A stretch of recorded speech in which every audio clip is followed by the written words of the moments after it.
Assalamualaikum warahmatullahi wabarakatuh. Perkenalkan, saya Petri Tamam, kelas A36 PJJ-PAI IAIN Syekh Nurjati, Cirebon. Selanjutnya, perkenalkan saya di sini untuk menyampaikan kisah tentang Syekh Sunan Gunung Jati atau Syekh Syarif Hidayatullah. Biografi Sunan Gunung Jati. Nama aslinya adalah Syekh Syarif Hidayatullah yang dilahirkan tahun 1448 Masehi. Ayahanda Syekh Syarif Hidayatullah adalah Syarif Abdullah, seorang dari Mesir keturunan ke-17 Rasulullah SAW. Beliau bergelar Sultan Maulana Muhammad. Ibunda Syekh Syarif Hidayatullah adalah Nyai Rara Santang, dan setelah masuk Islam berganti nama menjadi Syarifah Mudaim. Beliau adalah putri Prabu Siliwangi dari Kerajaan Pajajaran. Syekh Syarif Hidayatullah berkelana untuk belajar agama Islam dan sampai di Cirebon pada tahun 1470 Masehi. Syekh Syarif Hidayatullah dengan didukung uaknya, Tumenggung Cirebon Sri Manggono Cokrobuwono alias Pangeran Walangsungsang, dan juga didukung Kerajaan Demak, dinobatkan menjadi Raja Cirebon dengan gelar Maulana Jati pada tahun 1479. Sejak itu pengembangan infrastruktur Kerajaan Cirebon kemudian dibangun dengan dibantu oleh Sunan Kalijogo, arsitek Demak Raden Sapat, yaitu pembangunan Kraton Pangkongwati, Masjid Agung Ciptarasa, jalan pinggir laut antara Kerajaan Pakongwati dan Amparan Jati, serta pelabuhan Muara Jati. Menyebarkan Islam di tanah Jawa.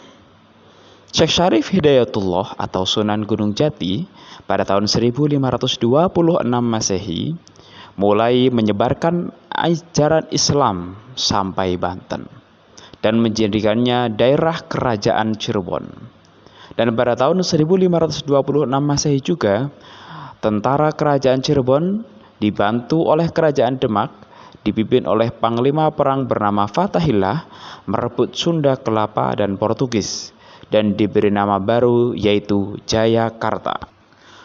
Pada tahun 1533 Masehi, Banten menjadi Kesultanan Banten dengan sultannya adalah putra dari Syekh Syarif Hidayatullah yaitu Sultan Hasanuddin.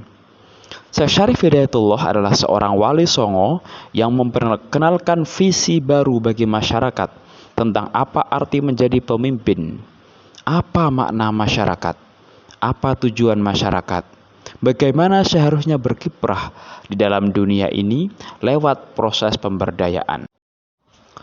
Sunan Gunung Jati melakukan tugas dakwah menyebarkan agama Islam ke berbagai lapisan masyarakat.